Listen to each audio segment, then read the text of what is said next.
In the dumpster, she finds two baby raccoons. They're stuck inside. The second baby was not moving. This baby had drowned on the Moonshine. And so Misty knew what she had to do. And she did not hesitate and started performing CPR. Did she do mouth to mouth? Hell no, Misty didn't do mouth to mouth. She's got more sense than that.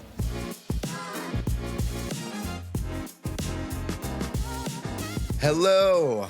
My name is Tony Chinqui, and welcome to Social Rounds, the podcast in which two of the happiest surgeon dropouts you'll ever meet give our unsolicited opinions on the states of medicine, the world at large, pop culture, and whatever else we happen to find interesting. And I'd like to welcome you to episode 7. We made it to lucky episode 7. It seems that we're still going strong, but we also know episode 7 as week 3 of Frances May Harden's Eat, Pray, Love sabbatical, during which she has left me stranded on a podcast island while she actively improves her mental and emotional health. Is it selfish of her? Absolutely. But we should all strive to be more selfish in this way because it's actually really good for you, okay? So write that down in your little, life journal. Be more selfish. It's because Tony told you to. Anyway, the show goes on, and because I fear being alone with my own thoughts for too long, I've invited another extremely cool and interesting big deal co-host to join me. So my guest today, buckle up, because this is a great one. He is a family medicine doc, has been the associate director of Planned Parenthood, like not just like a tiny bit of Planned Parenthood, but like the thing, like the Planned Parenthood, like in Washington, D.C., has been a physician leader in countries all over the world, including Russia, Bosnia, and I'm going to pronounce this correctly, I promise myself, today, Herzegovina. Did I get it? Nailed it. A nation applauds you. Oh my God, I wanted to do him proud. I know we have big time listeners over there, so I'm not going to let you down. He's also been in India, and he just moved a few days ago to Serbia. So Social Rounds International is in full effect right now as we record while most of America is still asleep. So in addition, we got more. In addition to cool doctoring, Ryan, I haven't even said your name yet, Dr. Ryan Montoya. He is an incredible artist who pens comics and has designed luggage for Goyard. It's a fancy brand I only have ever heard of because I heard rappers talk about it in songs. So clearly it's legitimate. Ryan, welcome to the pod. Tony, thank you so much for that introduction. What an introduction. I'm going to first of all have you as my agent, just walking around telling everyone. Did I do that? Did I do it correctly? Because I was concerned that I didn't do your accolades justice. Did more than justice for that. And first of all, you got Herzegovina right, which takes some people years to get right. Nice. And also, just making me feel a lot better about my. Generally, when I look back or I explain to people what I do, and I don't know if you feel the same way, it seems a little scattershot. I like, I do a little bit of this, a little bit of that, and it reads as dilettante. But when you put it all together in this nice paragraph, it sounds so good. It sounds like I have a mission. I'm here for the packaging. That's what I'm all about. We're gonna make sure everybody shines whenever they come on here, right? Correct. And I believe I have one job and one job only here today, and that is to replace Frances May Harden. Okay. Yes. We all love Frances May. She is a pioneer. It's a tall order. Created Hippocratic collective, but enough is enough. Okay, you said it on the top. Okay, she's running around France. She's in fancy hotels. I mean, that's a dereliction of duty. You know that. You said that to me before we started recording. I mean, you said we got to replace her, and so this is my audition, and I hope I do well. That's the thing. We've had one other co-host, surprise co-host come on just last week, the last couple of weeks. She felt strong about her ability to fill the shoes. However, you're not coming for the shoes, you're coming for her neck. You're coming for everything. The entirety, okay? Frances love it. May, you've been warned. I don't know when notice. This is going to post, but you might still be in France. You're going to be eating chanterelle mushrooms or whatever. And he knows the mushrooms, Frances May. He knows your entire bio. He's been listening. He's a longtime listener. He knows all your dirty secrets, and he's gonna expose you. I cannot wait. This is great. Also, I think everybody should just know, how did you? I mean, you've been all over the world. tell us quickly how you came to be in Serbia. Sure. So, my path to get to Serbia is both complicated and not complicated at all. So the complicated question is, I've lived and traveled in different countries all over the world, and been able to fortunate enough to work in different countries in the world. But it was not my own choosing, or it's not really my initial design. It's more that my wife is a diplomat for the Department of State for the U.S. government, and Diplomat. so we Ooh, decided together, yeah, diplomat, so you dope. know, government Is work, it as dope? and Is it as dope as the Netflix series would have me believe? Is it that you sexy know, and you exciting? know, it's like a running joke in the embassies communities where you watch it, and I think I liken it to watching. Pick what. Okay, if you are a police officer and you watch some really cheesy police procedural, that's the equivalent of it. Where there's some things that are so off the mark about what real life is like, whether it's over glamorizing or underselling certain aspects, that people watch it just to see how far it is removed from their personal lives. And then the other parts of it they do get right. I haven't watched a lot of it, whether it's the Kerry Russell show or the uh Tia Leone show. What was that one called? I It's don't know that one. Madam. It's like Madam Secretary, and then there's the other one, it's Ah, the Ambassador. And both of them have. I like watching it because I'm kind of tangentially in the diplomatic community, but I'm not really in like my wife is. mhm. And so I just make fun of her, and I watch the shows and I pretend like I'm getting closer to her, and closer to understanding her psyche. That rocks. So you'd say it's kind of the Grey's Anatomy to medicine It's equivalent. like the Grey's Anatomy, or that's what I believe. It's kind of like you can derive enjoyment of it, not necessarily because it's accurate, but because it's just fun to watch. But Yeah. yeah, so we've been fortunate enough to live in, as you mentioned, Bosnia Herzegovina, in India, in Russia, which we just finished 3 years of, and then now we're in Serbia. So I kind of talked about it before, but the idea usually with diplomats is, you start circling an area that that's your area of focus, ideally, right? So if you someday want to become ambassador,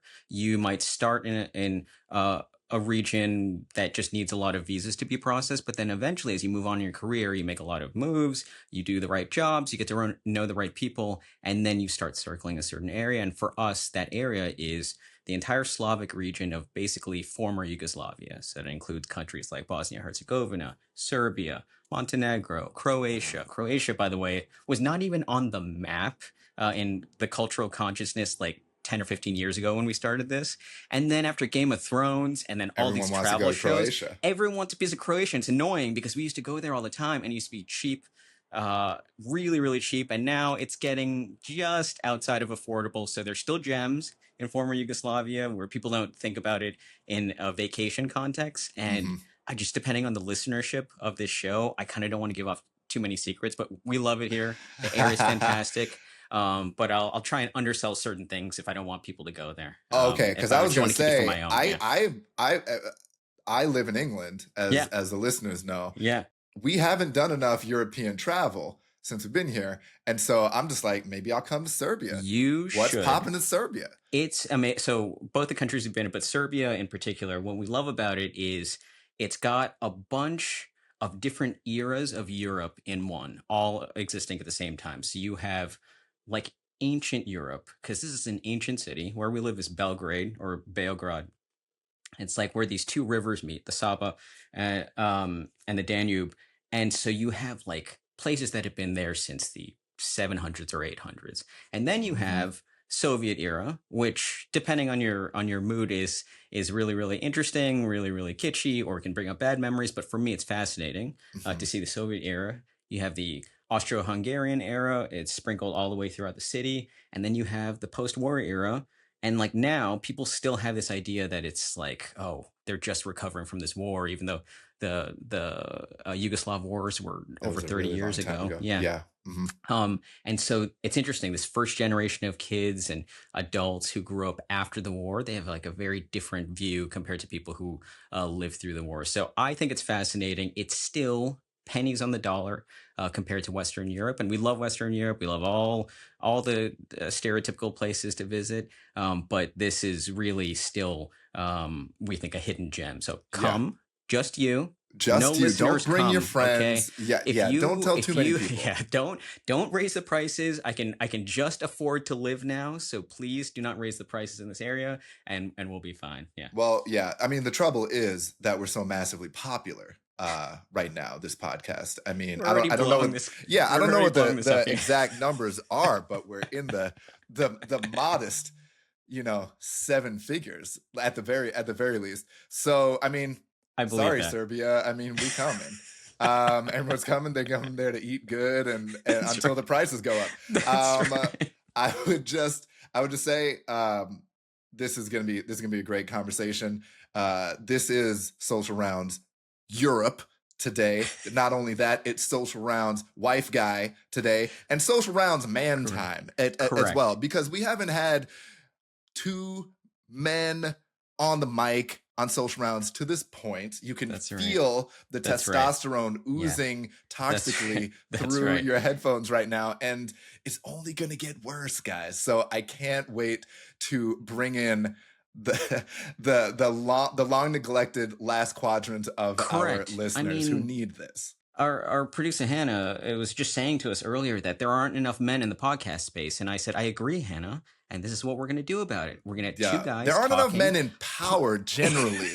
So we're here to right some wrongs. That's right. That's right. Guys, buckle up.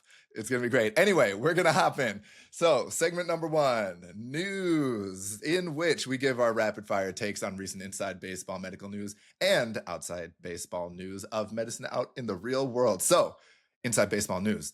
All right, so we love to talk about AI on this podcast. The world likes to talk about AI. So we're going to talk about AI in medical school education, which I think is very interesting. So in the college landscape, about 60% of institutions are actually equipping freshmen with custom AI assistants, like built for and by those colleges, and integrating that AI, like integrating formal generative AI education into the curricula. So they're teaching students how to work with it versus fighting against it. Now, in medical schools, only about 14% of medical schools have done anything resembling this, and I'm sure not as intricately woven. And the author of the article that we're going to be talking about today is concerned that tomorrow's doctors are being handicapped by outdated training from an outdated culture. So he goes on to say that traditional medical education prioritizes memorization over critical thinking, and we can debate that, but in general, that's true, from our board exam structures to everyone's favorite anxiety-inducing practice, getting pimped out on rounds.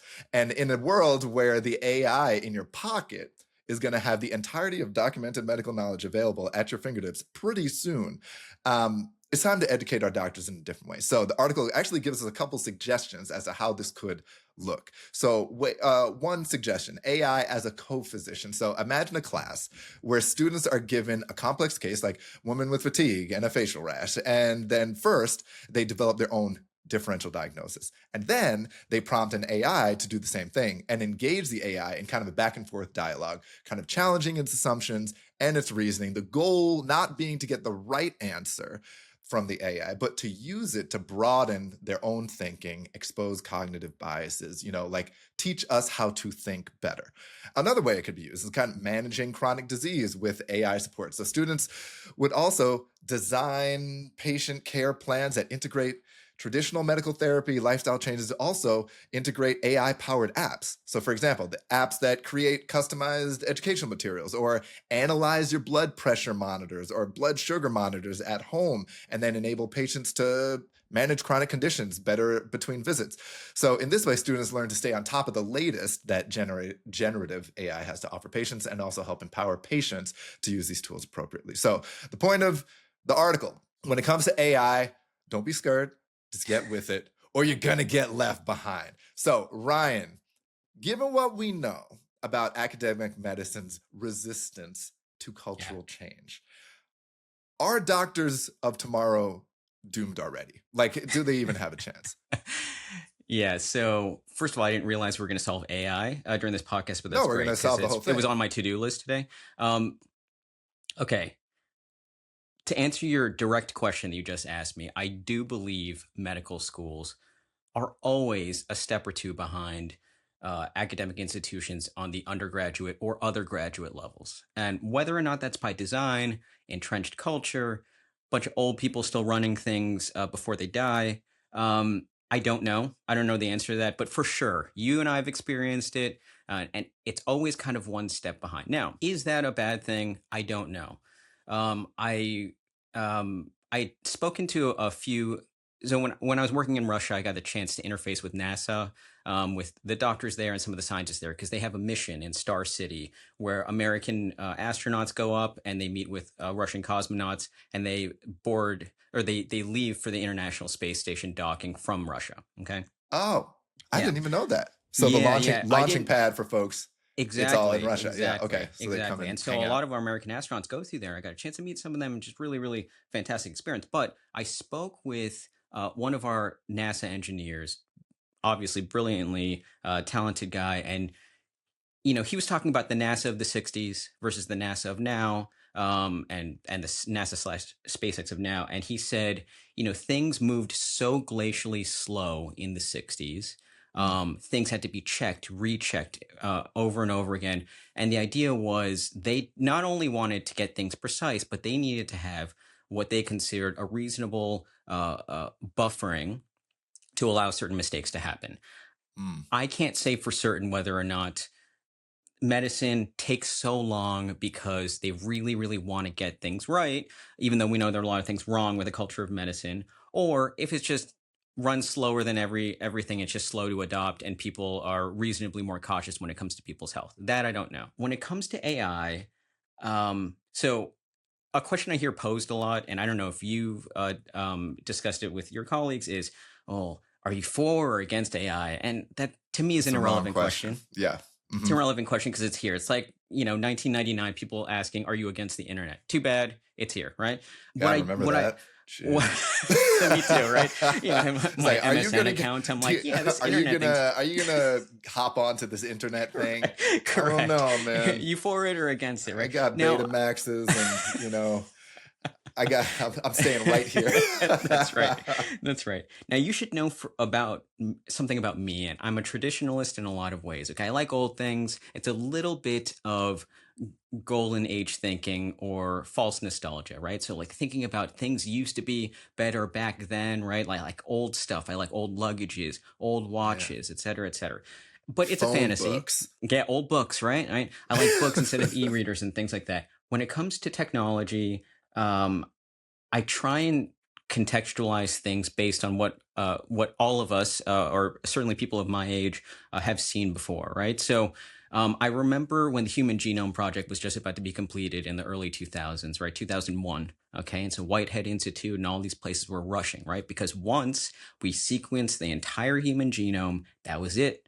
We would cure everything. It was like Gattaca. We could figure out everything because we knew all the genes in an encoded genome. Now that didn't happen, right? Because even back then in 2001, we were still using terms like junk DNA or microsatellite DNA, which turns out to be enormously important. But we called it junk DNA back then, these mini repeating satellites of DNA, because we just didn't know. Okay. Can you imagine? Yeah. Rude. I mean, and that kind of gets to, okay, it's going to kind of get to my thinking yeah, about all this adoption stuff. It's just like scientists, medical scientists included, like the idea that you're sequencing DNA, like the stuff that life comes from, and this bit that you haven't thought about yet and just ended up being there. You're just like, oh, so that's trash DNA. We don't need to pay attention to that. You're fucking kidding me. Correct. Just because you didn't know what it was, right? You didn't know what it was. It's like, look at that garbage DNA Correct. So flooding my microscope. That's right. And so I think about AI in this context, okay? And what I mean by that is, okay, there's the phenomenon of AI getting something wrong. They came up with a fancy term for it. It's called a hallucination, right? Mm-hmm. The AI is just hallucinating now. No, you fed it the entirety of the internet and electronic data, and so it is combining all the answers, including all the wrong parts of the internet. Now, I think about it in a contextual sense for medical students. Okay. So let's say we had, snap of our fingers, every one of the 140 so medical schools say, we're going to have this AI teaching assistant. I think my concern for, on one hand, it can act like House MD with a group of other diagnosticians, and like you throw out a diagnosis and then you can go back and forth. But I'm concerned at the learning stage for medical school that the learner will have to be doing two things. They'll have to be discussing and bouncing ideas off an assistant, but then also in the back of their mind, they should be thinking, how reliable is this assistant? How well have the safeguards been put in so that it doesn't include whatever, like child pornography or whatever in its results? And then to say, this is useful. So I don't know what that ratio is, but my sense is right now, just because something is industry changing does not mean it is something that is ready for prime time. And I don't know at the learning stage whether that's appropriate, maybe later in medical school. But if I'm a first year coming in and I need to learn anatomy, I want to learn anatomy. I do not want to bounce ideas off anything. That's for me personally, again, biased towards traditionalism. On the other hand, the idea of it, I love the idea of AI being used to its full capacity as taking out work that is not really beneficial to the learner. Okay, there's grunt work that all of us have had to do in our lives, That's like, where oh, most you're of it's paying your going, yeah. dues, right? Mhm. I think that's fine. That's ready for prime time. It's ready to be writing notes or documenting like that.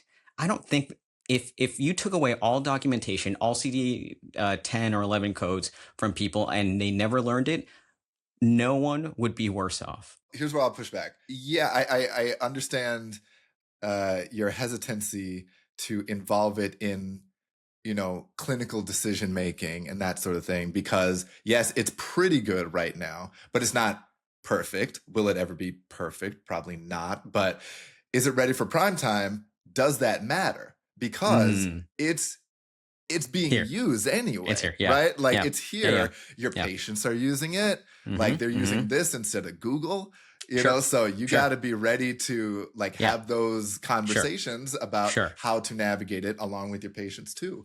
For sure. And I For mean, sure. it's the students.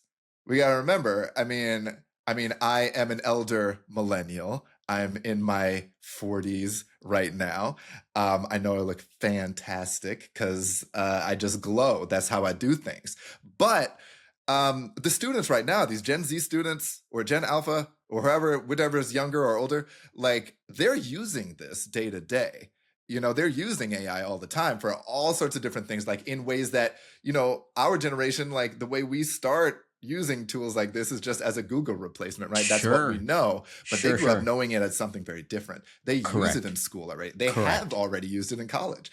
And so they've used it to augment their learning already. Yeah. And so they're coming in knowing that. And so how do we incorporate that? Because it can just open up possibilities as far as learning. Maybe these examples aren't perfect, you know what I'm saying? But they're ready for it. It's happening. So why would we either fight it or ignore it? I know why, because we're doctors and we're just like, and we know best. Yeah, no, exactly. Like that's the problem. We're in this culture that is self-governed, and we're beholden to only ourselves culturally.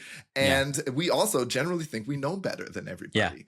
And so, that's what I think is the hesitancy as far as adoption goes. It's not, shoot, can we get it right? It's just like, well, we know how this works. We know how learning is supposed to work. And just trust us, like this is the right way to do it. Yeah, I agree with you. I think you're right on the money when it comes to saying whether or not you're adopting it fully, you do need to know about it. Every young doctor in training right now needs to know about it. In the same way, we probably have to learn about what patient search results are coming up and seeing how people are interacting with the internet, how they're interacting with their phones, and how it informs their health. I think however people use it, whether it's adopted as a system, you as a young trainee doctor or a young resident need to know about it 110%. And then we also have these two kind of fascinating competing forces. We have the old guard in medicine who's like, we're not going to change. Like, I didn't learn it that way. I still read EKGs by hand with calipers and blah, blah, blah. And then then you have the other guys. side, Get 'em. the caliper men. Look it up. That's right. And then you have every single person jumping onto the AI bandwagon, including, of course, Sam Altman and Mark Zuckerberg, who have a very vested interest, not to say a conflict of interest, in making sure that everyone adopts it. Okay, it's kind of like you don't want to be left behind. This just makes me think about like how stubborn doctors are. Like back in training, like I'm an ENT. I did a whole lot of thyroid surgery, like in training. We also had like this surgeon who wasn't in our department. And he did a lot of thyroid surgery, right? I'm trying to protect the innocent here. And so he started doing it a long time ago, before the days of nerve monitoring, right? And for those who aren't familiar, it's very important to monitor the recurrent laryngeal nerve when you're doing thyroid surgery. That's the nerve that controls your vocal cords, right? And gives you your voice. So he used to do this before the monitor came. And then when the nerve monitor was created and you use it in surgery, it helps you find the nerve so you don't slice through it or you don't stretch it out like a rubber band and really fuck up people's voice boxes. So that became standard of care, and everybody adopted it because it keeps people safer. It's a smart thing to do. And this guy would have it in the room, but he would never use the nerve monitor. And he just said, like, listen, I could see the nerve. I've been seeing the nerve for 30 years. And then when he paralyzed vocal cords at a higher rate than anyone like on the fucking planet, and we would see all of his guys and ladies in our clinic, his response is always like, hey man, that's always been a risk of this surgery. Like, it is what it is.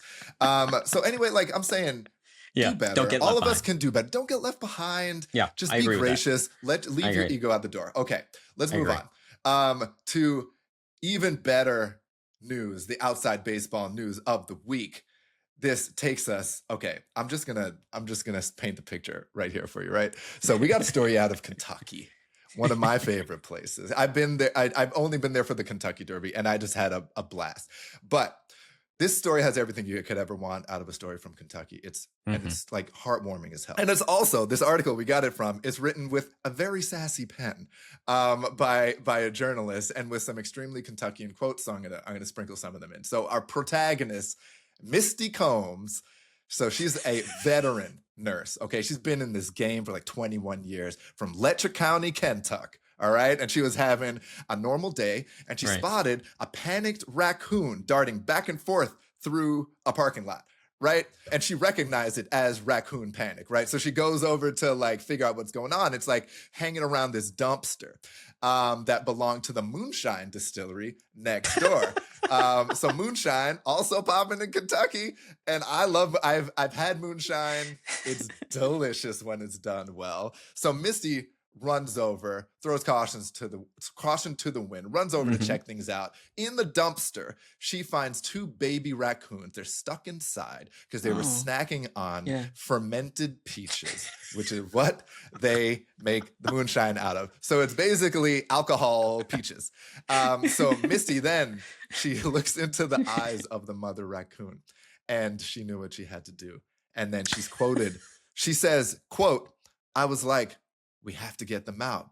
It was a motherly instinct in me because I saw how that mama and she was trying so hard to get her babies back, and she didn't know what to do. So Misty knows a mama when she sees her. So she grabs a shovel, which, apparently there's always a shovel next to a distillery dumpster, and quickly retrieves the first baby, just scoops him out, and then puts him on the ground. And it runs directly over to mom. It's a tearful raccoon reunion. But the second baby was not moving and laying face down in the bottom of the dumpster, face in a puddle of moonshine and fermented peaches. So this baby had drowned on the moonshine. And so Misty knew what she had to do, and she did not hesitate. She pulled that baby out by the tail with her bare hand and started performing CPR, which she'd never done on an animal before. But she just let the training take over because that's who Misty is, right? She was pumping the chest. She was doing back slaps like you do on a choking baby, right? Did she do mouth to mouth? Hell no, Misty didn't do mouth to mouth. She's got more sense than that. But she knew she was playing with rabies infection fire, but damn it, that baby needed a chance, Ryan. So all of a sudden, the baby raccoon pops up, starts breathing again. And Misty said, I was afraid it'd come to and eat me up, but it did not. And here's a direct quote from the journalist that did this article. Fish and Wildlife responded before the town drunk turned into a mean drunk. They transported the animal to the local veterinarian who administered fluids and got the raccoon sobered up. So it was returned to the parking lot and released back into the wild. And in the end, it's just another day in the Kentuck, raccoons, moonshine, and cross-species understanding of a mother's love. So, Ryan, this all made me think about what a hero actually means, right? Now, are you a Misty? Are you a real world hero, or is it probably better to let someone else take the rabies risk? Okay, so first of all, a couple of gems from that article. The idea that she interacts with raccoons so much that she recognized aberrant raccoon behavior is a gem. That is outstanding. I was like, that's not just a running raccoon. Amazing. That raccoon is in extremis right now. It needs help. That's right. Secondly, in this hypothetical scenario, am I asked to be rush to the aid of an animal, human, fish, wildlife? Like, because my answer depends. If it's a raccoon, let's say I'm probably not going to do wildlife, but wildlife that we generally deem intelligent / like not just as food, right? So like something that is clearly emotionally aware. Sure. As Misty could recognize. I'd like to say yes.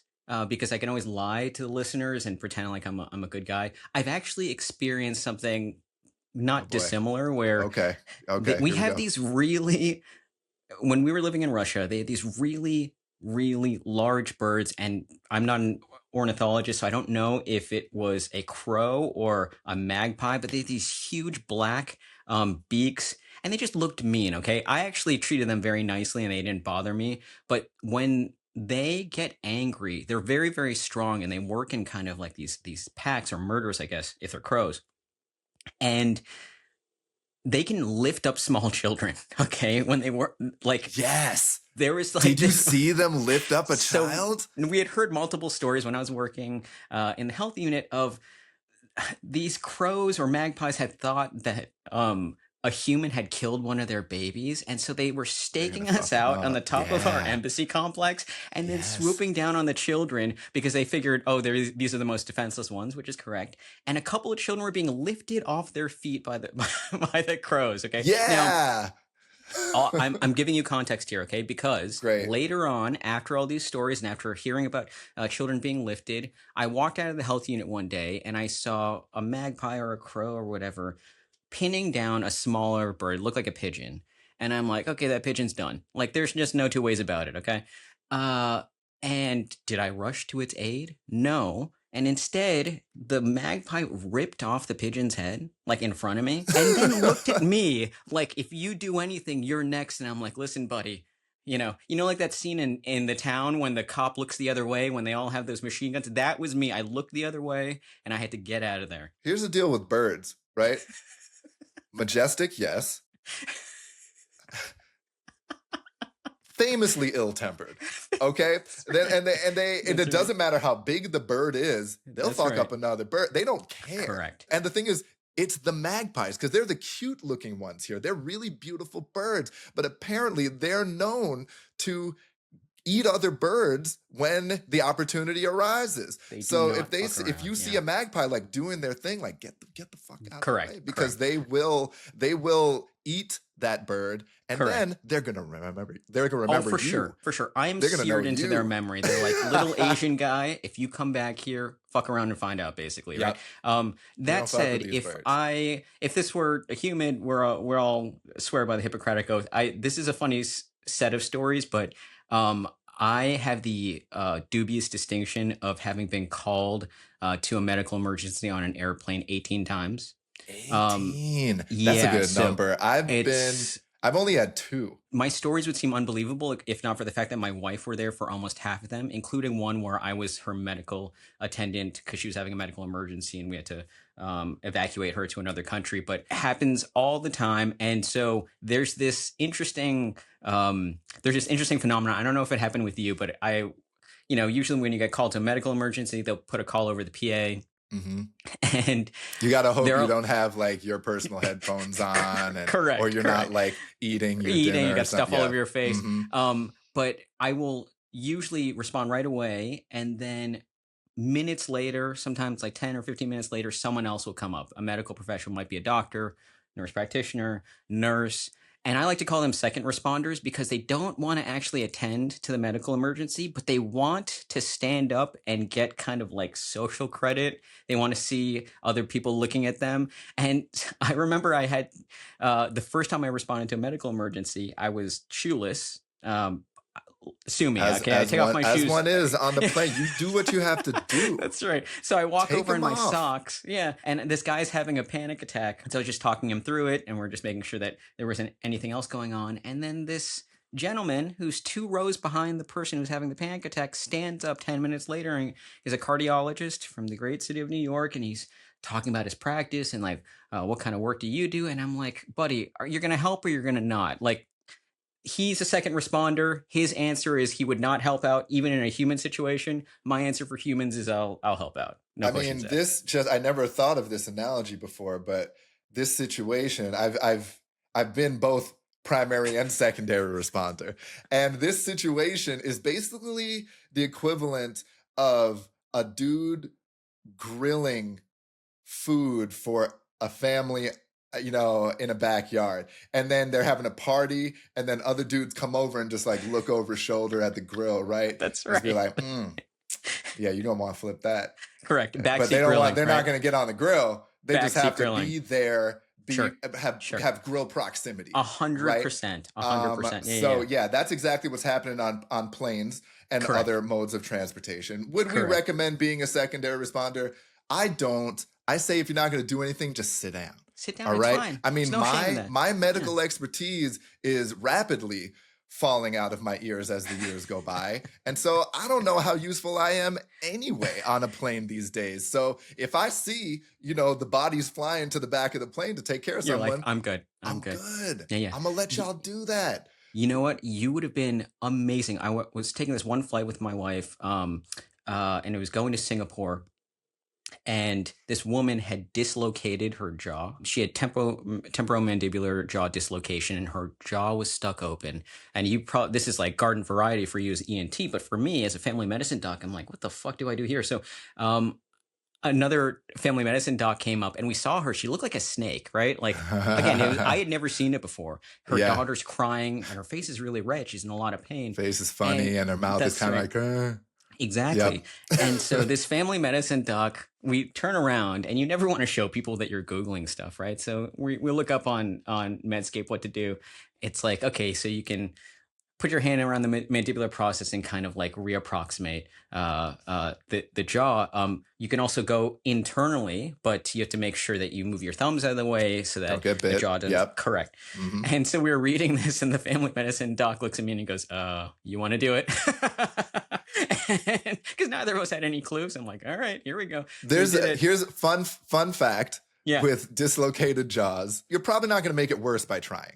Okay. You can always try. Good. And also it generally takes more force than you think. Yeah. And a jaw can take that. So you can put like your whole body into it and like. See, you would have responded to that call. You missed what if you were on that flight? That'd be hilarious if you're on that flight. I'm just watching my TV show and I'm drinking my gin and tonic, and that's the emergency. Like someone's jaw is all messed up. No, but the thing is, I like to stay mobile, so I will get up and I'll do a cycle around.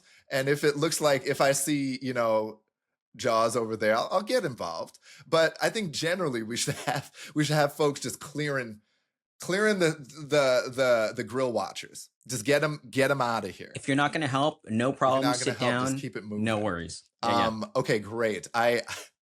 I think that's fantastic. All right, now social rounds. So this is our next segment in which we become your life attendings because it's become abundantly clear that many of you out there are in desperate need of guidance, and we've got the kind of wisdom that only comes from running out of fucks.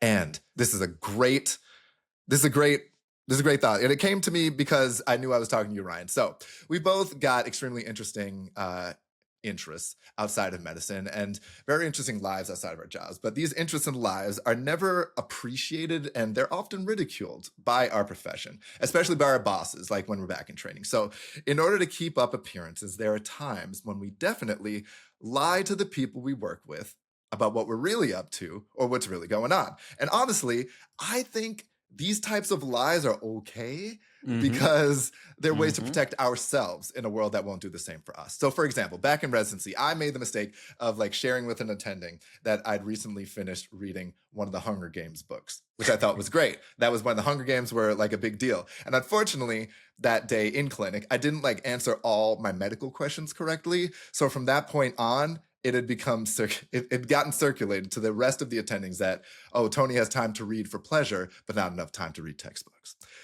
So yeah, super cool. But so from then on, I had to lie about doing the things that were important to me so that I could keep up appearances and have people not talk shit. So Ryan, thinking back, share with us a time that you lied to folks at work, but for the right personal reasons. Because I think, like, I'm not trying to out you for like terrible behavior. I'll give another one, but like if you want, but we got to do this sometimes, and I don't want people to feel a super amount of shame about this. Sure, sure. First of all, thank you for sharing. You're Second of welcome. all, I think these sorts of lies are perfectly acceptable. I think the truth is heavily overrated. And so when it comes to, so for instance, one of my jobs is I design trunks and luggage and purses, or I helped design them. And so there was one time that I had to wake up at 2 in the morning because this was like a design call, and we're meeting with the team and coming up with this series of bags. And so, for me, it's fascinating stuff, but waking up at 2 and then going straight through a clinic and then an inpatient day right afterwards, I was completely exhausted for the rest of the day. People are asking, "Oh, what's going on?" I didn't even think to tell the truth because at this point I was still living. It felt like a double life, like a lie, right? Like I cannot tell anyone what I'm doing for fear of exactly what you said. This idea that we would just seem like dilettantes, like we're just messing around with medicine or messing around with this. And typically, whenever I'm working in any field, I just say that I do that one thing. I don't know if that's my own mental thing where I just want to feel like I'm only doing that at that time. Whether it's medicine, that's all I do. Comics, that's all I do. Just to protect me, my fragile little ego, so that no one says anything like, "Oh, jack of all trades, spade of none," and I'll be like, yeah, I guess you're right. And just like all my career just collapses in my mind. Yeah. No, I think I totally agree with that. I think it's what you had to do. What are you going to tell your folks at work? Like, yeah, I've been designing purses since 2 Designing the a.m. shit out of this I've been purse. designing the shit out of these purses, man. Like, and I'm just tired. Like, you ever need a nap after designing some purses? Like, that's really hard to do. So, Tough but we sell, appreciate your honesty. And you know what? That is what we are trying to do today on Social Rounds Man Edition. Like, we run a little bit over time because men get together and we want to chat. We do. We want to share. We want to talk about our pursuits. We want to talk about artistry. We want to talk about these purses. We want to talk about birds.